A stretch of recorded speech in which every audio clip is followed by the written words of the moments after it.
Assalamualaikum warahmatullahi wabarakatuh. Bismillahirrahmanirrahim. Assalamualaikum warahmatullahi wabarakatuh. Waalaikumsalam warahmatullahi wabarakatuh. Alhamdulillahirabbil alamin wassalatu wassalamu ala asyrofil anbiya'i wal mursalin sayyidina wa maulana Muhammadin amma ba'd.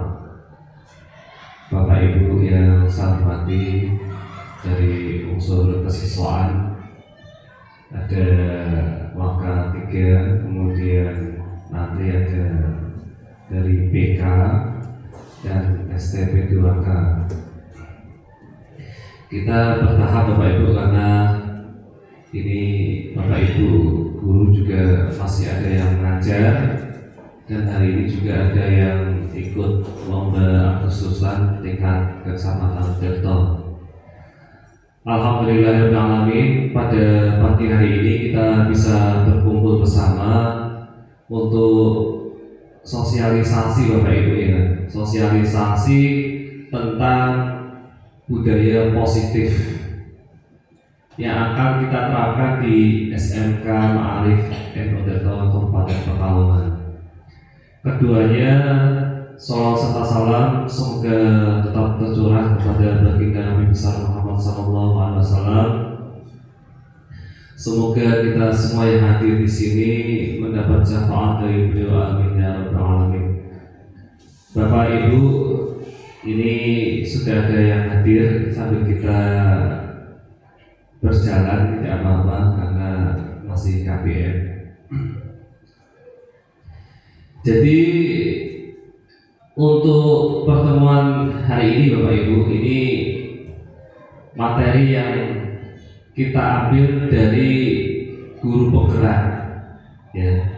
Jadi ini juga sudah disampaikan di kepala sekolah di rapat beberapa bulan yang lalu, dan ini kami sampaikan kembali agar tidak ada hukuman atau sanksi di sekolah kita Bapak Ibu. Jadi nanti kita sharing-sharing terkait dengan penanganan siswa di kelas maupun di sekolah.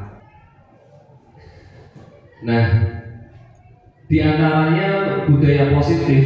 Ini kenapa saya mengambil dari unsur BK, karena BK dan STP 2K itu yang pagi-pagi di depan, yang menangani siswa di depan Bapak Ibu, karena ini langsung terkait dengan penanganan siswa ya. Jadi nanti paradigma belajar ya, ini juga kita sudah menyampaikan bahasanya kita itu harus berpusat pada peserta didik. Kita coba, saya ingin Bapak Ibu ya menuliskan sesuatu yang paling berharga buat panjenengan, dan jangan sampai orang lain bisa merebut, karena berharga ya Bu, ya Bu Desi ya. Kalau ada sesuatu yang berharga Bu Desi ya, dengan punya sesuatu yang berharga Bu Desi, saya pun kira-kira dikasih enggak? Nah itu apa kira-kira Bu Desi? Sesuatu yang paling berharga menurut panjenengan. Satu kata bebas ya. Belajar. Gantian. Satu saja, tidak usah banyak-banyak. Yang paling berharga, dan itu bisa berupa barang atau nilai kebajikan atau hal-hal yang positif menurut Bapak Ibu. Genggam erat-erat ya. Coba kira-kira kalau punya Pak Ramadan diminta Pak Heldi dikasih tidak ini? Direbut Pak, coba Pak, dikasih tidak? Ya, direbut Pak punya Pak Ramadan. Bu Desti sudah? Ya, ini hanya pengantar aja. Artinya Bapak Ibu, kalau kita punya sesuatu yang paling berharga, kalau ada yang minta, itu kira-kira kita mau memberi atau bagaimana menurut panjenengan? Kalau sepanjang itu bisa memberikan kebaikan Iya. untuk masyarakat kenapa ya Diberikan. Oke, boleh. Bebas. Selamat datang Pak Ustaz. Ini ya Bapak Ibu, ini pengantar aja. Nah ini Bapak Ibu, kita harus mengubah mindset dulu, paradigmanya, agar hukuman atau sanksi itu mulai kita hilangkan dari diri, ya. Ini penting Bapak Ibu. Bagaimana seseorang bisa berubah dari paradigma stimulus respon kepada pendekatan value control, ya. Nah ini kata-katanya. Bila kita ingin membuat kemajuan perlahan, ya, sedikit-sedikit ubahlah sikap atau perilaku Anda. Ya. Namun bila kita ingin memperbaiki cara-cara utama kita, maka kita perlu mengubah kerangka asuhan kita. Ubahlah bagaimana Anda melihat dunia, bagaimana Anda berpikir tentang manusia. Ubahlah paradigma Anda, skema pemahaman dan penjelasan aspek-aspek tertentu tentang realitas, ya. Ini penting Bapak Ibu.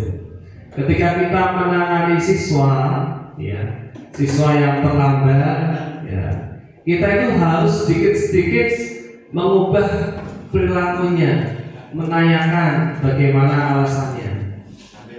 Nah. Ini Bapak Ibu, makna disiplin, ya. Kita seringkali mendengar kata disiplin Bapak Ibu. Kalau ada yang bicara disiplin, kira-kira ini bicara tentang apa, Bu Ayu? Waktu, Bu Mary. Kalau saya tanya tidak disiplin, berarti bicara tentang apa ini? Konsekuensinya tentang apa? Peraturan, ya. On time, harus tepat waktu. Anak-anak harus disiplin, berarti harus menaati peraturan tentang waktu. Padahal Bapak Ibu, ya, ini tentang istilahnya dulu. Disiplin itu berasal dari bahasa Latin disciplina, artinya belajar Bapak Ibu, bukan tepat waktu. Ya, ini garis bawah ya Bapak Ibu, ya, artinya belajar.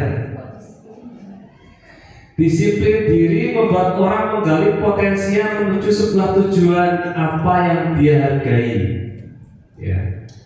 Namun dalam budaya kita, makna kata disiplin telah berubah menjadi sesuatu yang dilakukan seseorang pada orang lain untuk mendapatkan kepatuhan.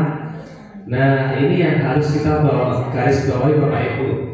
Biasanya kalau kita bicara disiplin itu bicara tentang peraturan sekolah, peraturan kelas dan sebagainya. Padahal disiplin itu ya belajar, ya. Kecenderungan umum adalah menghubungkan kata disiplin dengan ketidaknyamanan, bukan dengan apa yang kita hargai atau pencapaian suatu tujuan mulia Bapak Ibu. Jadi harus kita ubah dulu Bapak Ibu, ya. Disiplin itu artinya belajar Bapak Ibu. Ini berasal dari bahasa Latin, bukan tepat waktu, bukan yang lainnya. Ya ini. Nah, menurut Bapak Pendidikan kita, ya, Ki Hajar Dewantoro, ya, pendidikan, ya, ini, ya, di mana ada kemerdekaan, di situ harus ada disiplin yang kuat. Ya, sesungguh disiplin itu bersifat self disiplin, yaitu kita sendiri yang berkewajiban dengan sekeras-kerasnya, tetapi itu sama Bapak Ibu. Sebab jikalau kita tidak cakap melakukan self disiplin, wajiblah penguasa lain mendisiplinkan kita, dan peraturan demikian harus ada di dalam suasana yang merdeka. Ini masih susah Bapak Ibu, ya, kalau kita terapkan, ya. Jadi menurut Ki Hajar Dewantoro Bapak Ibu, ya, Ki Hajar menyatakan bahwa untuk mencapai kemerdekaan atau dalam konteks pendidikan, ya, menciptakan murid yang merdeka, syarat utamanya harus ada disiplin yang kuat. Memang, ya, disiplin. Disiplin yang dimaksud adalah disiplin diri yang memiliki motivasi internal, Jika kita tidak memiliki motivasi internal, maka kita memerlukan pihak lain untuk mendisiplinkan kita. Nah, sebagai pendidik, tujuan kita adalah menciptakan anak-anak yang memiliki disiplin sehingga mereka bisa berperilaku dengan mengacu nilai-nilai kebajikan universal. Nah, ini menurut Ki Hajar Dewantara, ya. Nah, Bapak Ibu, kita punya semacam nilai-nilai kebajikan. Nah, panjenengan itu mau menerapkan yang mana? Ini ya, banyak sekali nilai-nilai kebajikan Bapak Ibu. Kita contoh aja diambil dari profil pelajar Pancasila. Semua kan sudah hafal ya. Ada 6 dimensi profil pelajar Pancasila: beriman, bertakwa kepada Tuhan Yang Maha Esa, dan berakhlak mulia. Ini nilai kebajikan Bapak Ibu. Siswa tidak sholat, berarti dia melanggar dimensi beriman, bertakwa kepada Tuhan Yang Maha Esa. Sholat penting Bapak Ibu ya, ibadah. Mandiri, bernalar kritis, berkepentingan global, bergotong royong, dan kreatif. Ini nilai-nilai kebajikan Bapak Ibu. Jadi ketika Bapak Ibu ya menghukum siswa, bukan menghukum yang bahasanya, menanyakan alasan kenapa dia terlambat misalnya, itu kira-kira nilai kebajikan mana yang dilanggar, atau disiplin atau apa. Nah, nilai kebajikan itu banyak Bapak Ibu ya. Ada toleransi, rasa hormat, integritas, mandiri, menghargai, empati, keingintahuan, kreativitas, kerjasama, percaya diri, komitmen, antusias. Nah, kalau siswa terlambat kira-kira melanggar nilai kebajikannya apa, Bu? Ya. Kalau ini tidak disiplin, Pak, tidak tepat waktu, terlambat, melanggar nilai kebajikan yang mana? Karakter yang mana? Disiplin ya. Nah itu. Nah, coba Bapak Ibu, ini ada semacam kuis ya, punya kuota ya Bapak Ibu ya. Kita join ya, join myquiz.com Bapak Ibu. Ini diklik untuk mengetahui perbedaan hukuman dan sanksi Bapak Ibu. Hukuman atau konsekuensi. Ya, kita pakai join myquiz.com. Kita mulai Bapak Ibu ya. Nah, 3, 2, 1.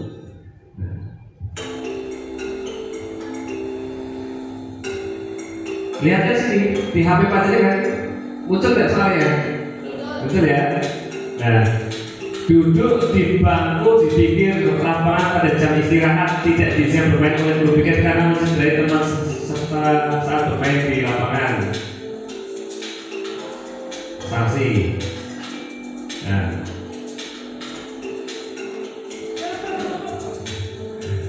di next aja ya kalau ada itu ya. Miftah ini membersihkan tumpahan air di meja tulis karena tersenggol pada saat belajar, menggali kertas teman. Pak Miftah ini yang paling atas ini. Ayo kejar, dulu. Membersihkan WC sekolah karena mematahkan pensil kawannya. Oke.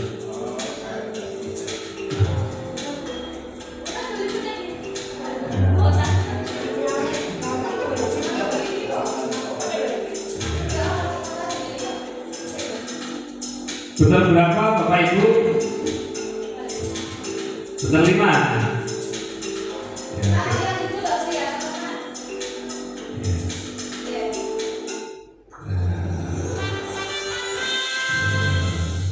Pak Mustafa sudah 1. Ya. Ini bagus Bapak Ibu kalau kita terapkan di pembelajaran. Ya. Ini juga ada ice-breaknya yang tinggal wajib sebagai admin Pak. Admin atau guru. Nah, langsung diklik kuis. Iya. Iya. Bapak Ibu, tadi kita sudah bicara tentang hukuman dan konsekuensi Bapak Ibu. Ya. Nah, ada yang salah, ada yang betul. Sering kita lakukan di kelas, di sekolah dan sebagainya. Itu realita Bapak Ibu. Nah, ya. Harapannya hal-hal yang bersifat hukuman itu kita hilangkan demi sedikit Bapak Ibu ya. Nah, kalau kita di dalam memberikan menanyakan siswa yang melanggar Bapak Ibu, ada yang salah, kita menggunakan restitusi Bapak Ibu. Ini adalah proses menciptakan kondisi bagi murid untuk memperbaiki kesalahan mereka Bapak Ibu. Ya. Jadi kalau ada siswa yang salah Bapak Ibu, kita menggunakan metode restitusi. Ya, ini nanti seperti apa ada videonya Bapak Ibu. Kita menanya siswa yang terlambat, siswa yang mencontek, siswa yang tawuran, gunakan metode restitusi Bapak Ibu. Ya, ini. Nah, motivasi perilaku manusia. Kita ada di posisi mana Bapak Ibu kira-kira? Ya, menghindari ketidaknyamanan dan hukuman, mendapatkan imbalan, atau menghargai nilai-nilai kebajikan diri sendiri Bapak Ibu. Ya, saya jujur, saya di posisi yang tengah Bapak Ibu. Kalau yang posisi 3 itu berat. Nah, panjenengan di posisi mana Bapak Ibu? Kalau siswa, murid melakukan disiplin karena dia takut dihukum. Ada tidak siswa yang seperti ini? Bu Desti? Ada, banyak ya? Banyak kembali ya? Apalagi yang TO. Siswa takut dihapus lipstiknya karena dia takut dihukum. Siswa kemarin memakai sepatu, ya. Banyak loh. Nah ini berarti siswa itu ada di posisi yang ini Bapak Ibu. Kalau dia menghindari ketidaknyamanan dan hukuman, ya. Nah, ada juga ini mendapat imbalan atau penghargaan dari orang lain. Ada tidak yang seperti ini Bapak Ibu? Kita memberikan penghargaan siapa yang bisa memperoleh nilainya 100. Nanti saya beri sesuatu atau saya traktir. Ada tidak Bapak Ibu? Ada ya. Murid melakukan disiplin karena ia ingin mendapat imbalan.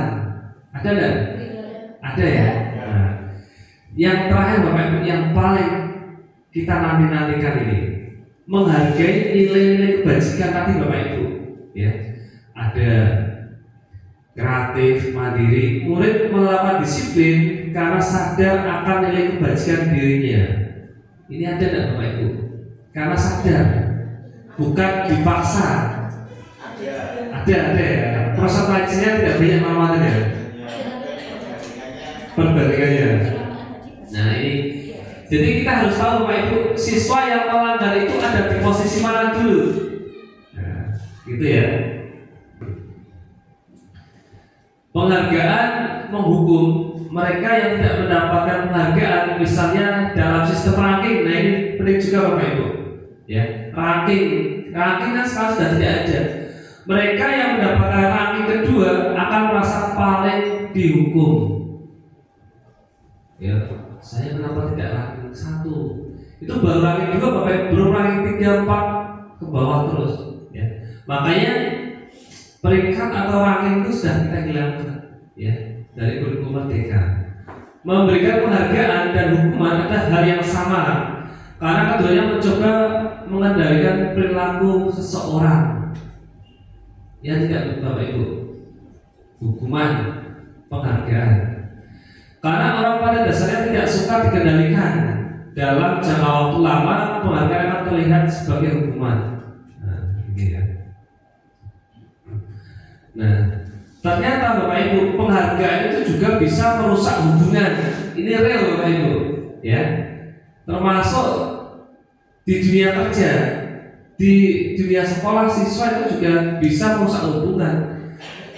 Maka yang lain akan merasa iri dan sebagian dari mereka akan tidak menyukai orang yang diberikan penghargaan tersebut. Ini Bapak Ibu ya, penghargaan merusak hubungan. Jika seorang guru sering memberikan penghargaan kepada murid-muridnya, ya besar kemungkinan murid-muridnya termotivasi hanya untuk menyenangkan gurunya. Ya. Ada yang seperti itu Bapak Ibu. Mereka tidak akan bersikap jujur kepada guru tersebut. Penghargaan menciptakan persaingan di dalam kelas dan persaingan menciptakan kecemasan. Ya, jadi Bapak Ibu kalau bisa penghargaan itu kita hilangkan sedikit demi sedikit. Ya. Beda kalau dengan ucapan terima kasih, selamat, itu juga beda Bapak Ibu. Ternyata Bapak Ibu, penghargaan itu juga mematikan kreativitas. Ya. Murid-murid diminta berpikir mengenai hadiah atau penghargaan yang bisa mereka dapatkan bila berhasil menulis sebuah puisi. Ini, jadi hanya kreativitasnya itu tidak lahir, ya, kurang.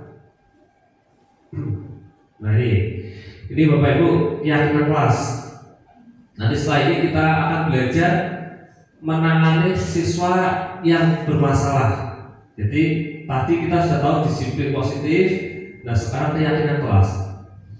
Bapak Ibu kalau masuk pertama kali kira-kira pernah tidak menciptakan keyakinan kelas atau peraturan kelas? Pernah tidak? Tuh. Pertama ya kesepakatan kelas. Pernah tidak? Komitmen bersama. Kontrak ya, kontrak belajar. Ya, istilahnya kontrak belajar, oke. Pernah Pak ya? Di awal. Ya.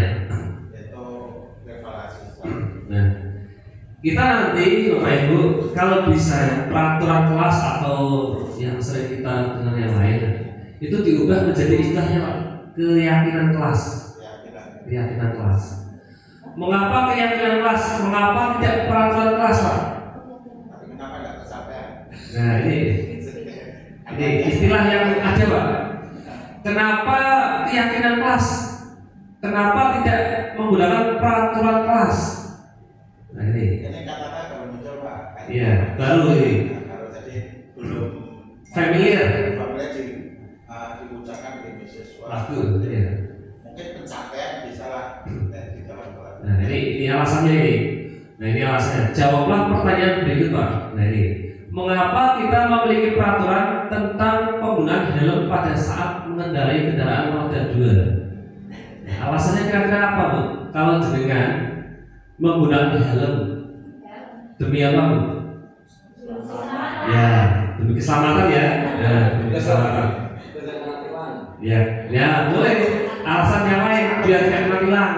Nah, kedua ini contoh kedua Pak. Mengapa kita memiliki peraturan tentang penggunaan masker dan mencuci tangan setiap saat? Ya. Demi apa itu? Ya, kesehatan ya.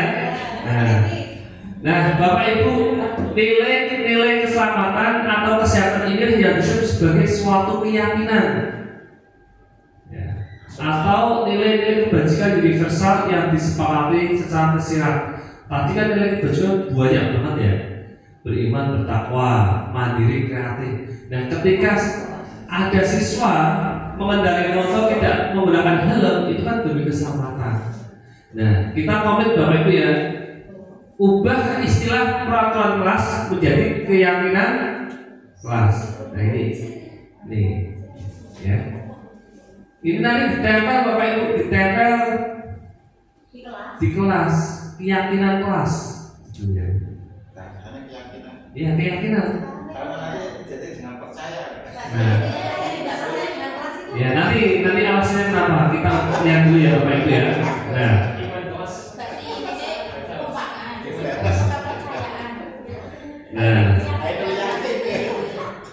Nah Bapak Ibu. Nah kita akan membuat keyakinan kelas itu ada prosedurnya Bapak Ibu atau keyakinan sekolah Pak Mita. Berarti peraturan sekolah ya Pak Mita ya. Itu ada prosedurnya. Satu, mempersilahkan warga sekolah atau murid-murid di sekolah kalau lingkupnya sekolah. Kalau lingkup sekolah sudah cukup kelas saja. Untuk mengutarakan pendapatnya. Yang perlu disepakati Pak. Ya boleh, tapi kita ini keyakinan Pak, bukan kaitan sama. Nah, setelah disepakati, misal Bu Desti di kelas tidak boleh mengantuk, tempel Pak, tidak boleh mengantuk, tempel. Mencatat semua masukan-masukan pada murid atau warga sekolah Pak ya, kalau peraturan sekolah di papan tulis atau di kertas besar, di mana semua anggota kelas atau warga sekolah bisa melihat hasil curah pendapat. Misal Bu Desti di kelas tidak boleh mengantuk, tempel. Wahyu kira-kira apa? Dari Tidak boleh mainan HP. tidak boleh main HP. Nah, tempel. Nah, nanti susunlah keyakinan kelas sesuai prosedur pembentukan keyakinan sekolah atau kelas Pak. Ini nanti biar Pak Ustaz ini. Gantilah kalimat-kalimat dalam bentuk negatif menjadi positif Pak. Tadi kan tidak boleh Bu Desti, jangan membawa HP, diubah biar positif. Tidak boleh mengantuk, berarti diubah menjadi apa? Ya, sama saja. Ya. Tidak boleh membuang sampah sembarangan, diubah menjadi kalimat positif. Ya. Nah seperti ini contohnya ini, jangan berlari di kelas, berjalanlah di kelas. Ini termasuk mindset Bapak Ibu. Jadi tidak boleh berjalan di luar kelas. ya berjalanlah di kelas, ya atau koridor Pak. Ya. Tidak boleh berjalan di luar kelas. Ya, maksudnya ada jalan khusus seperti yang kita warnai itu Pak. Ya. Jadi kalau kita membuat peraturan Pak Miftah ya, atau keyakinan kelas, jadi diubah Pak ya, keyakinan sekolah atau peraturan kelas atau keyakinan sekolah itu tidak, nanti diubah Pak. Jangan ada kalimat negatifnya, tidak boleh, jangan. Iya. Ya nanti kita bareng-bareng Pak. Tapi susah Pak. Ya. Ya. Nah, itu nanti juga Pak. Kita lingkupnya sekolah Pak. Kita lingkup yang lain. Ya gitu ya. Jadi bisa Bu Mary masuk ke kelas. Satu anak disuruh tidak boleh mencolek, tidak boleh tidur, tidak boleh apa, itu kan masih kata-kata negatif. Nanti diubah. Iya. Ya, monggo terserah. Ya. Kosong atau apa? Ya. Gitu ya. Monggo. Nah. Nanti Bapak Ibu tinjau kembali daftar surat pendapat yang sudah dicatat. Jadi nanti Pak Miftah atau yang lainnya itu punya daftar-daftar banyak. Nah kita ambil, kita sepakati, kemudian kita tulis Bapak Ibu, tempel, ya di kelas atau di sekolah, ya. Dan semua guru, semua siswa harus saling menghormati Bu, karena ini tugas bersama, ya Bu ya, Bu Ayi ya. Bu Desti. Jadi semua guru Pak ya harus punya komitmen saling menghargai. Jadi nanti kalau ada siswa yang melanggar, ya konsekuensinya jelas. Itu ya. Ini contoh itu. Berjalan di kelas, dengarkan guru. Ini Pak. Dengarkan guru. Daftarlah tepat waktu. Ya. Saling menghormati dan sebagainya.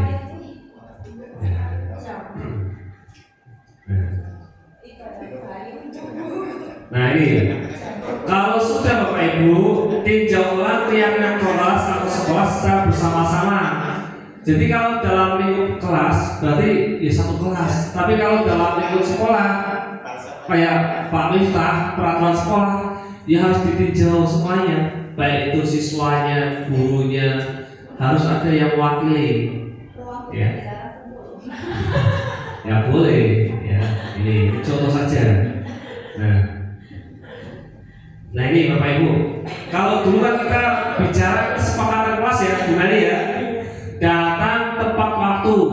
mengucapkan salam, menjaga kebersihan. Nah, keyakinan kelasnya kami guru dan murid saling menyayangi. Iya, kami murid yang semangat belajar. Ya kita asumsinya jangan kemana-mana Pak Muda. Kami murid yang peduli dengan teman-teman. Jadi kalau ada yang sakit, kita jenguk. Ada yang tidak membawa pensil atau pulpen, dipinjami. Jadi ini harus kita ubah dulu keyakinan kelas istilahnya. Ya, Bapak Ibu ya. Nah ini sebelum kita menonton video Bapak Ibu, ya. Ini ada segitiga restitusi Bapak Ibu. Nih, monggo buka lagi kuisisnya Bapak Ibu. Ya lagi. Sebelum kita tahu apa itu segitiga restitusi. Oke, ya. Kita ini ya. Kurang? Sudah selesai. Kita akhiri. Formalnya sudah kok? Oke, kita akhiri ya. Yes. Nanti muncul nilainya Pak.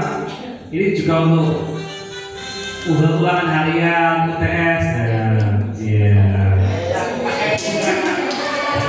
Selamat.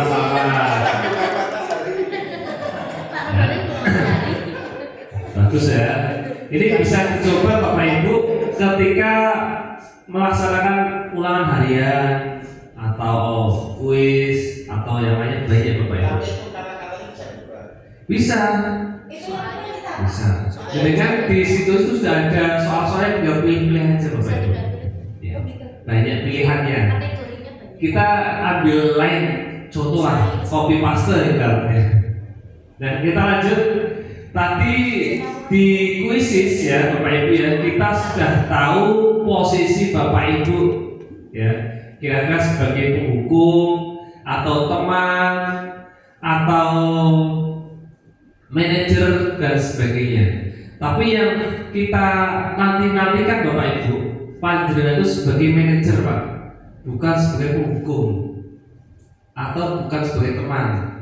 Ya boleh teman, tapi jangan terlalu, agar nanti siswa ini juga tahu batasannya. Atau bisa sebagai pemantau, boleh pemantau sama manajer ini yang disarankan Bapak Ibu. Tapi yang paling disarankan adalah sebagai manajer. Nah, apa itu segitiga restitusi Bapak Ibu? Dalam menjalankan peraturan atau keyakinan kelas atau sekolahnya, bila mana ada suatu pelanggaran, tentunya sesuatu harus terjadi. Untuk itu kita perlu meninjau ulang tindakan penegakan peraturan atau keyakinan kelas atau sekolah kita selama ini. Nah, tindakan terhadap suatu pelanggaran pada umumnya berbentuk hukuman atau konsekuensi.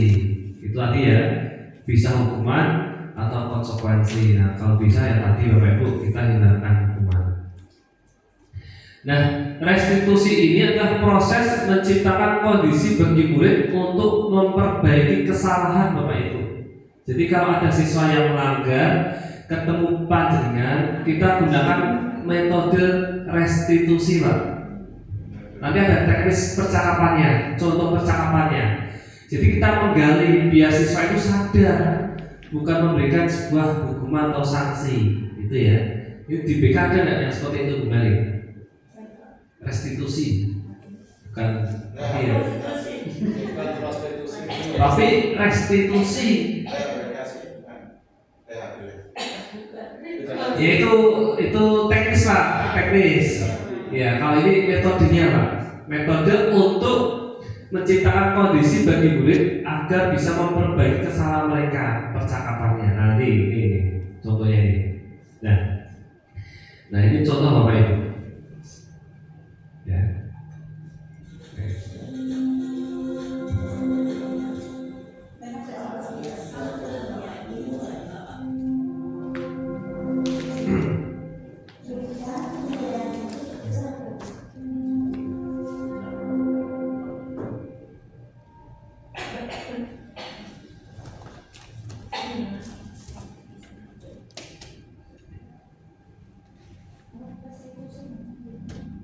Nih, videonya Bapak Ibu.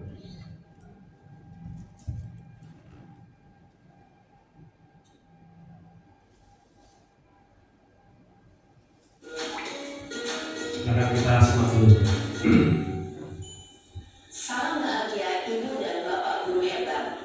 Dalam penerapan disiplin positif restitusi, salah satu program yang dikembangkan adalah 5 posisi kontrol. 5 posisi kontrol dalam restitusi adalah proses perjalanan seorang pendidik agar dapat mengenali dirinya. Pada video kali ini, kita akan membahas tentang 5 posisi kontrol yang dikembangkan oleh Diane Lawson dan contoh penerapannya.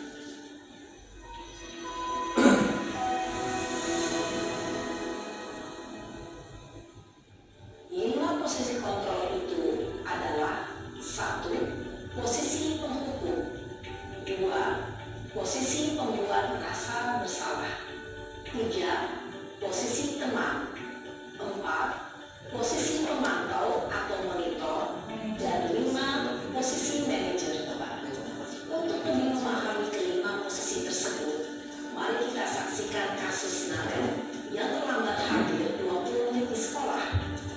Ini ya, contoh ini. Nanti kita di posisi mana? Masalah tersebut.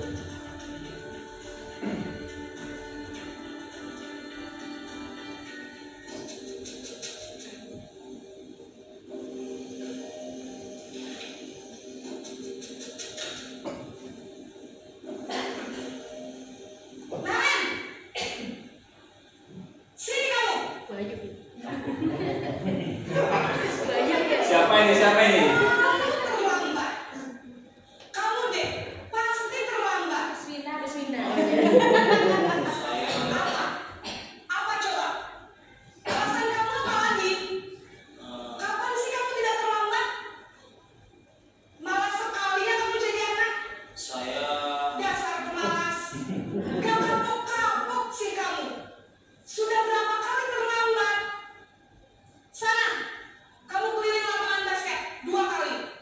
Kenapa saya harus ke lapangan basket, Bu? Kenapa? Kamu melawan ibu? Berani-beraninya jawab. Sudah terlambat, masih berani jawab pula.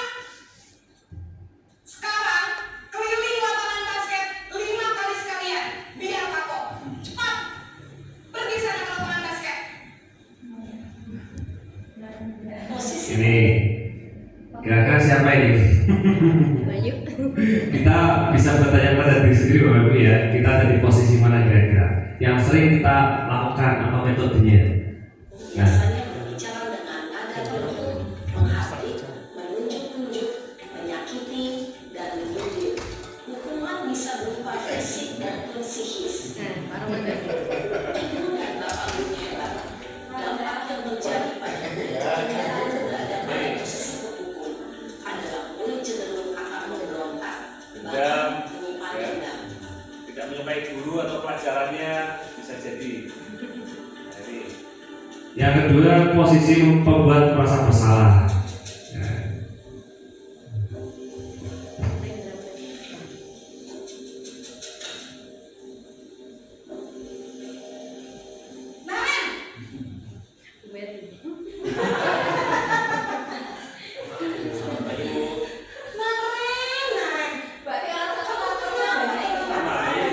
satu contoh untuk semuanya.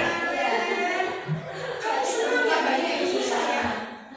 Kalau kamu terlambat lagi, nanti ibu yang ditegur bapak kepala sekolah.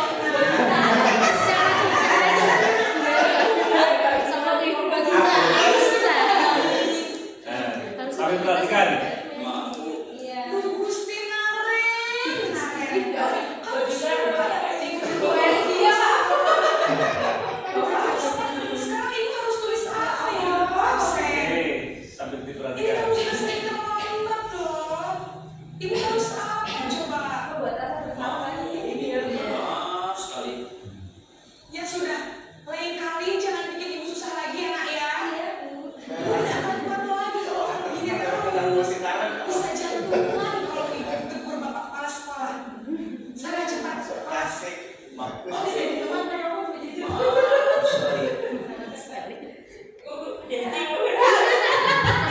Ini pembuat salah Bapak Ibu ya.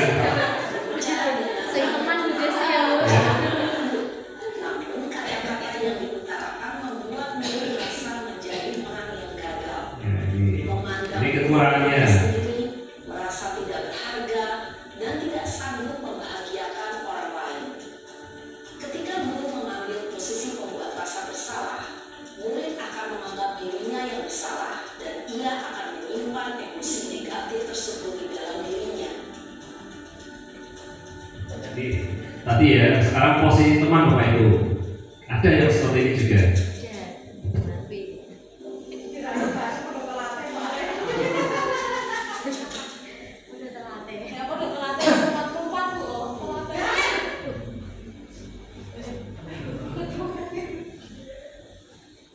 Selamat pagi Bu. Tapi lembut.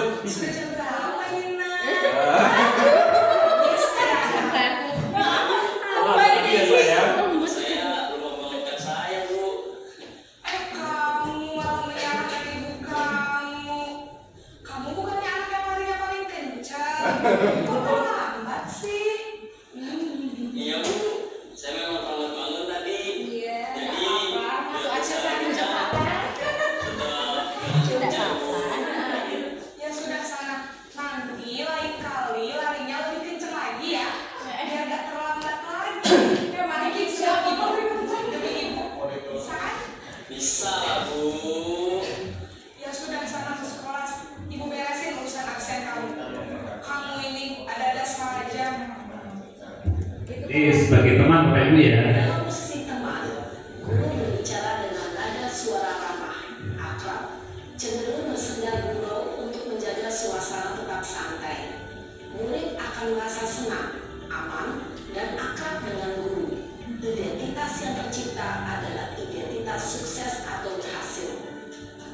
Namun, perlu diingat, karena ini masih dorongan eksternal, maka ada faktor ketergantungan dari murid kepada orang tertentu. Di sini, guru aksennya, sehingga di lain waktu, murid bisa berperilaku baik, namun hanya kepada orang-orang tertentu saja. Ini sebagai pemantau Bapak Ibu. Taruh aja nih.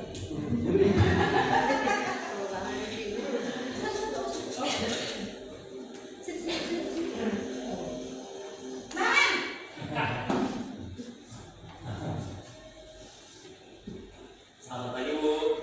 Naren, apa peraturan sekolah kita tentang jam berapa kita harus masuk sekolah, Nak? Kita harus di sekolah jam 7 Bu. Iya betul, sekarang sudah jam 7.20. Naren sudah tahu konsekuensinya jika terlambat hadir. Paham Bu. Saya harus tinggal kelas pas jam istirahat selama 20 menit. Iya benar, konsekuensinya demikian.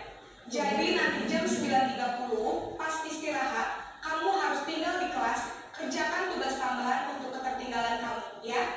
Baik Bu. Posisi pemantau mengandalkan penghitungan atau data untuk mengontrol murid. Guru mengarahkan murid berdasarkan peraturan dan konsekuensi. Seorang pemantau menunjukkan bahasa tubuh dan ekspresi wajah yang datar dan cenderung formal. Ini yang diharapkan Bapak Ibu posisi manajer ya. Yang paling diharapkan posisi manajer. Ya, saya doakan ya.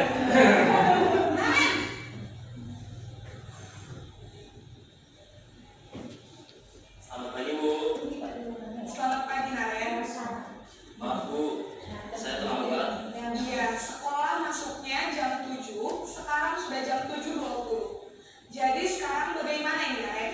Maaf Bu. Menurut kamu, keyakinan sekolah yang mana yang perlu kamu tingkatkan? Menghargai diri sendiri dan orang lain mungkin ya Bu. Setuju. Jadi, apakah Naren meyakini prinsip saling menghormati tersebut? Iya Bu, saya meyakininya. Apakah Naren bersedia memperbaiki masalah keterlambatan ini? Bersedia Bu. Bagaimana kamu akan perbaiki masalah keterlambatan ini? Saya akan coba untuk tidak lupa menyetel alarm saya Bu. Baik, kalau Naren lupa menyetel alarm di rumah, ada orang yang kira-kira bisa bantu mengingatkan tidak? Ada Bu, kakak saya.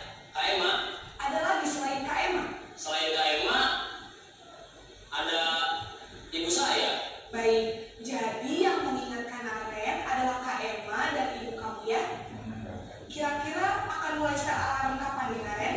Setelah pulang sekolah, akan segera saya lakukan, Bu. Baik, jadi Naren akan setel alarm untuk bangun besok pagi dan akan diingatkan oleh kakak dan ibunda Naren ya.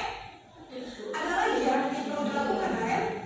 Agar tidak terlambat lagi. Tidak ada, Bu. Baik Naren, terima kasih untuk kerjasama kamu. Sekarang kamu perlu kembali ke kelas untuk belajar. Baik, Bu. Terima kasih. Posisi manajer adalah posisi kontrol yang disarankan untuk membimbing murid memiliki sikap disiplin yang positif, yaitu murid yang mandiri, bertanggung jawab, dan dapat memecahkan masalah.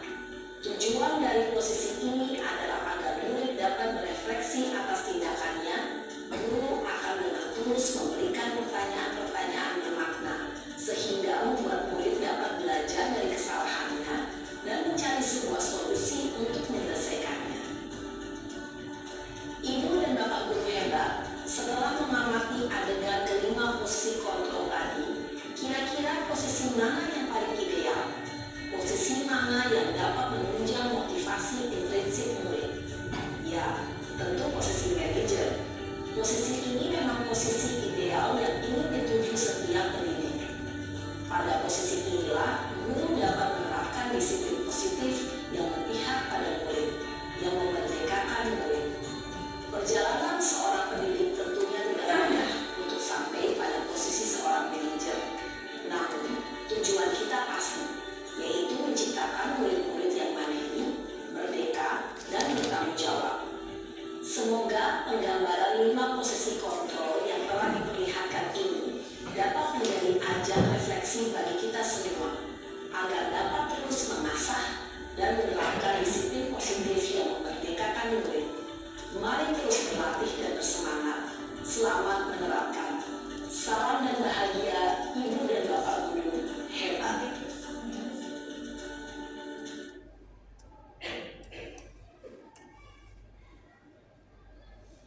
Jadi kita tahu Bapak Ibu ya, kita ada di posisi mana selama ini. Bayu kira-kira di posisi mana Bayu? Yang sering dilakukan selama ini di posisi mana kira-kira?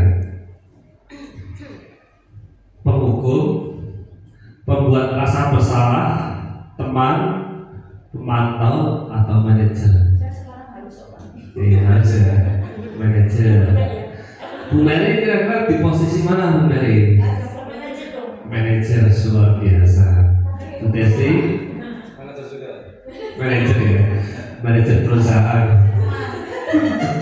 Pak Ramadan di mana posisinya Pak Ramadan? Pemantau. Oke.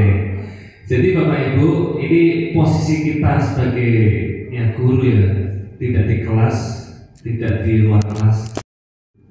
Karena ketika kita sama siswa itu posisinya sama sebagai teman, itu kadang siswa juga ya tidak ada perbedaan ya, menganggap teman. Tapi ini juga perlu Bapak Ibu ya, tapi jangan terlalu. Nah, penghukum ini Bapak Ibu yang harus kita hilangkan ya, penghukum ya. Siswa dihukum ya, dikatai dengan kata-kata yang kurang berkenan, ini kurang Bapak Ibu ya.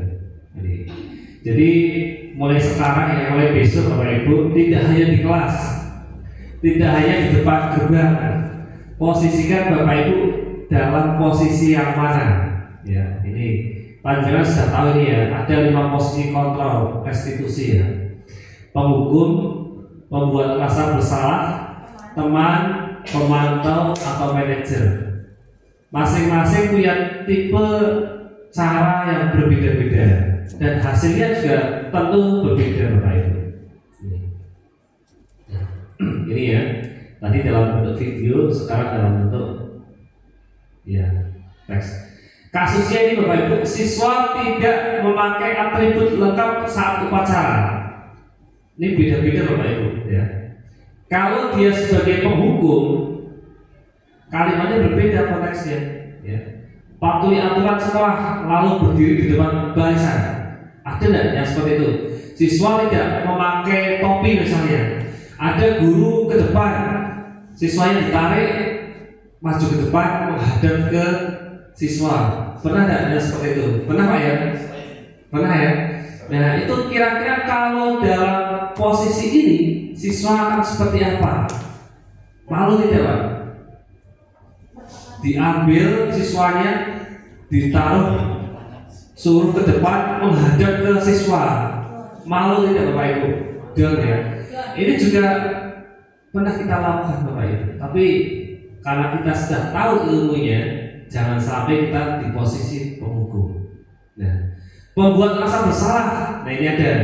Berapa kali ibu guru harus memberitahu kamu, ibu kecewa sama kamu. Jadi kan posisi bersalah. Kalimatnya berbeda. Posisi teman. Jadi kalau ada siswa yang tidak memakai atribut lengkap satu upacara, ketika Bapak Ibu menerapkan dalam posisi teman, ayolah yang tertib buat ibu bangga kali ini. Ya, kali ini tidak apa-apa salah. Ini sebagai teman. Tapi kalau memantau beda lagi Bapak Ibu. Kamu sudah melanggar apa peraturan dan konsekuensinya. Jadi kalau ada siswa yang tidak memiliki atribut lengkap saat upacara, kira-kira konsekuensinya apa? Di situ sudah tertulis Bapak Ibu. Misal tidak memakai topi, konsekuensinya disuruh apa itu. Tapi itu sudah bareng-bareng, ya bersama-sama ada di keyakinan sekolah atau peraturan sekolah tadi. Nah ini yang paling diharapkan sebagai manajer. Apakah kamu tidak tahu ya? Apakah kamu tahu kesalahanmu? Jadi siswa itu didorong dulu untuk mengetahui kesalahannya, Pak. Sebagai manajer. Nah, kira-kira bagaimana kamu akan memperbaiki kesalahan ini? Jadi tidak langsung di anak dalam posisi tadi ya kayak bersalah. Sebagai manajer diberitahu dulu posisi kesalahannya itu apa dan bagaimana cara memperbaikinya. Ini ya, Bu Ayu ya, nanti tolong Bu Desti ya, semuanya kalau bisa dalam posisi manajer. Ini harapannya. Nah, ini 5 posisi kontrol Bapak Ibu ya. Nah, ini contoh-contohnya ini. Guru berbuat kalau posisi sebagai penghukum Bapak Ibu ini yang sebelah sini ya, menghardik, menunjuk-nunjuk, menyakiti, menyindir, ini penghukum Bapak Ibu. Ya, ini juga pernah ada. Tapi kalau dalam posisi membuat orang bersalah ya, membuat orang merasa bersalah, berceramah, menunjukkan kekecewaan mendalam. Tapi kalau teman ya, membuatkan alasan-alasan untuk murid-muridnya. Memantau beda lagi Bapak Ibu, menghitung dan mengukur. Nah kalau manajer itu berisi pertanyaan, mengajukan pertanyaan-pertanyaan. Ya ini contoh kalimatnya. Kalau kamu tidak melakukan saya akan bla bla bla. Bersalah kamu sudah mengecewakan bapak ibu. Tapi kalau teman lakukan untuk bapak atau ibu, ya sudah nanti bapak ibu dibantu ya, bantu bereskan dan tadi absensinya dibereskan. Tapi kalau memantau apa peraturannya, apa konsekuensinya atau sanksinya, apa yang telah kamu lakukan, apa yang terjadi, ini memantau Bapak Ibu. Ya ini manajer ini beda lagi. Apa yang kita yakini, karakter mana yang dilanggar, apa kamu meyakini hal tersebut. Kalau kamu meyakininya, kamukah kamu yang memperbaikinya. Kalau kami memperbaikinya, jadi kira-kira hal tersebut akan menggambarkan apa tentang dirimu. Ini ya, tadi videonya sudah ada. Posisi-posisi kontrol yang sudah kita pahami Bapak Ibu.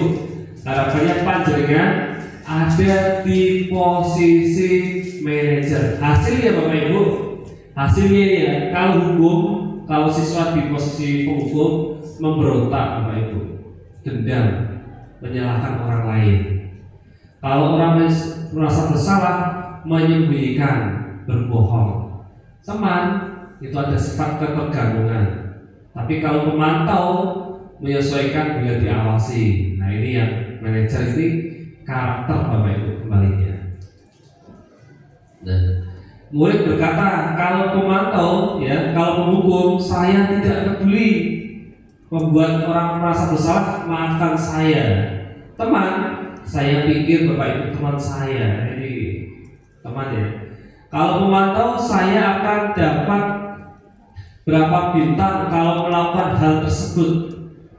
Manajer, bagaimana caranya agar saya bisa memperbaiki kesalahan. Jadi siswa ini tahu Bapak Ibu kesalahannya apa, kemudian cara memperbaikinya bagaimana, gitu. Ini tentang manajer Bapak Ibu, ya. Jadi Bapak Ibu, ini caranya Bapak Ibu, ini ya. Jadi segitiga restitusi itu ada 3 Pak, namanya juga segitiga ya. Jadi yang pertama dilakukan adalah menstabilkan identitas. Jadi Bapak Ibu ketika ada siswa yang salah, yang pertama dilakukan adalah menstabilkan identitas. Ini yang bawah Bu, ya dulu. Setiap orang pasti pernah melakukan kesalahan. Kalimatnya seperti itu. Kamu bukan satu-satunya yang pernah melakukan kesalahan. Bapak juga pernah melakukan kesalahan misalnya. Kalau sudah menstabilkan identitas, langkah kedua itu validasi yang salah atau kebutuhannya. Kamu tentu punya alasan mengapa melakukan itu. Adakah cara yang lebih efektif untuk mendapatkan apa yang kamu butuhkan? Jadi ini Bapak Ibu ya. Jadi kalimat atau yang pertama itu stabilkan identitasnya dulu, validasi kebutuhan atau kesalahan. Yang terakhir adalah menanyakan keyakinan Bapak Ibu. Nilai apa yang telah kita sepakati dulu ketika awal tahun atau di kelas. Saling menghargai, disiplin, tadi ya, saling menghormati. Nah, kamu ingin menjadi orang seperti apa? Nah, ini namanya segitiga restitusi Bapak Ibu. Percakapannya tadi sudah contohnya. Nah, Bapak Ibu dalam memanggil siswa, ya, panjenengan sering memanggil siswa ya. Nah, gunakan cara ini Bapak Ibu, segitiga restitusi namanya. Menstabilkan identitas, validasi kebutuhan, menanyakan keyakinan. Jadi kalau manggil ke ruang BK, dicari dulu Bu, ya, disuruh bercerita dulu anaknya, ya. Jadi kan posisi sebagai manajer tentunya, ya. Setiap orang pasti pernah melakukan kesalahan. Jadi siswa itu tidak merasa apa ya? Ya merasa bersalah ada, tapi jangan terlalu down. Ya. Nah, ya kucing, ini yang kucing. Ya. Kalau siswa itu sudah merasa bersalah, katakan Bapak juga dulu pernah seperti itu, ya. Jadi ada temannya. Ya. Validasi kebutuhan, kira-kira salahnya kenapa, di mana, dan cara memperbaikinya bagaimana. Ini namanya segitiga restitusi Bu. Jadi Bapak Ibu harapannya nanti ketika memanggil siswa yang salah, ya, atau yang ada kesalahan melanggar peraturan, gunakanlah segitiga restitusi. Penting ini Pak ya. Nah, ini tadi sudah ya. Restitusi itu proses menciptakan kondisi bagi murid untuk memperbaiki kesalahan mereka, sehingga mereka bisa kembali pada kelompok mereka dengan karakter yang lebih kuat. Ketika siswa tidak pernah berangkat misalnya, ya, kita gunakan segitiga restitusi. Siswa alfa misalnya bolos, terlambat, gunakan segitiga restitusi agar siswa bisa memperbaiki kesalahan. Itu ini banyak sekali. Ya. Jadi ini kita sedikit demi sedikit Bapak Ibu. Tapi harapan saya setelah ini Bapak Ibu ketika menangani siswa bermasalah tadi loh, menggunakan segitiga restitusi. Terima kasih. Wassalamualaikum warahmatullahi wabarakatuh.